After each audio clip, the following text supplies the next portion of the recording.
Hi there, my name is Victor and I am a master technician.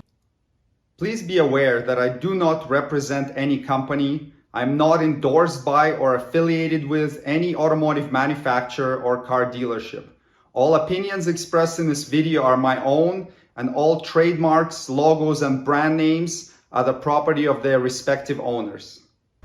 Today I'm going to show you how to do an oil and filter change on 2016 and up Lexus RX350 models. To do this job you will need 6 liters of quarts of engine oil.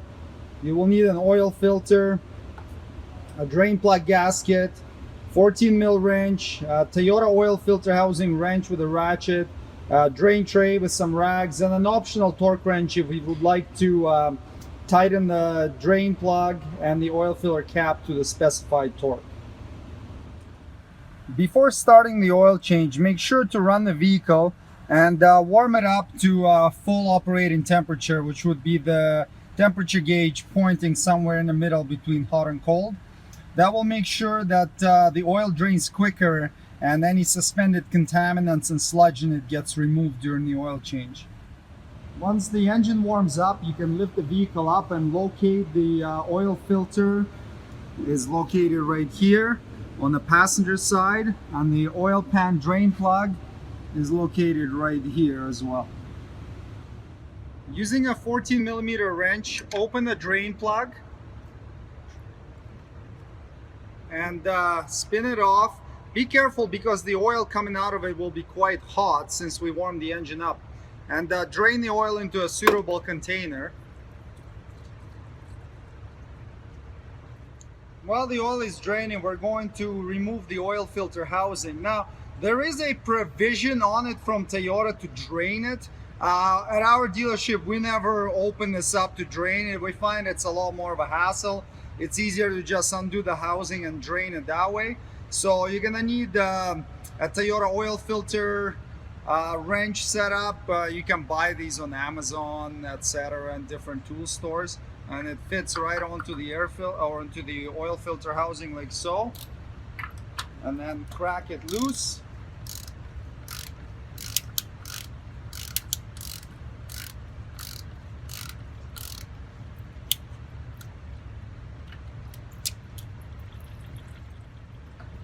Remove the oil filter socket and just loosen the filter just enough for the oil to start draining out of it.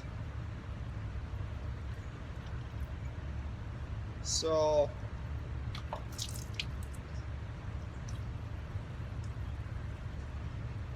this is the oil filter. You just pull it right out of the cartridge. Take the oil filter housing and remove the old O-ring from it and discard. Take the new O-ring out of the package. Grab some engine oil and just lubricate the O-ring with engine oil all around. Once it's lubricated, install it on the oil filter housing, making sure you get it in the right groove. So that's where it's supposed to sit. Sometimes people jam it on all the way to here and then it crushes and has a leak, or sometimes people will put it into this last thread on the housing, and that's not the right place for it either. It needs to sit right in its proper groove. And then we're going to take our new oil filter and install that inside just like that, and we're ready to reassemble. Install the oil filter cartridge with the new oil filter back in and thread it in. Install the oil housing wrench and tighten it up. If you have a torque wrench, tighten it to 18 foot-pounds. Otherwise, just snug it up. It's made of plastic, so it does not need to be super tight. Don't over tighten it. Now that the drain in oil has slowed down to a little trickle, make sure to take the drain plug and remove the old gasket from it. If you double gasket it, it can cause a leak. Take a new gasket, put it on, and thread the drain plug back in. If you're using a torque wrench, tighten it to 30 foot-pounds. If you're not, just snug it up nice and tight.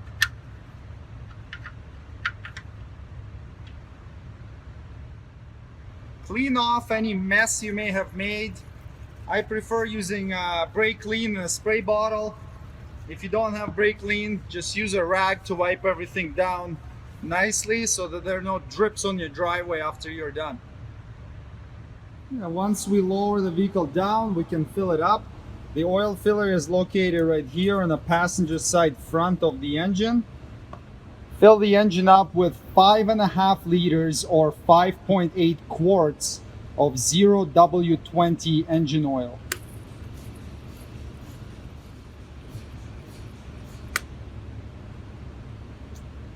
All right, now that it's full, we're going to put the oil filler cap back on. And after that, we want to start the engine and let the oil circulate for a few seconds to fill the oil filter housing so that we can set it to the proper level.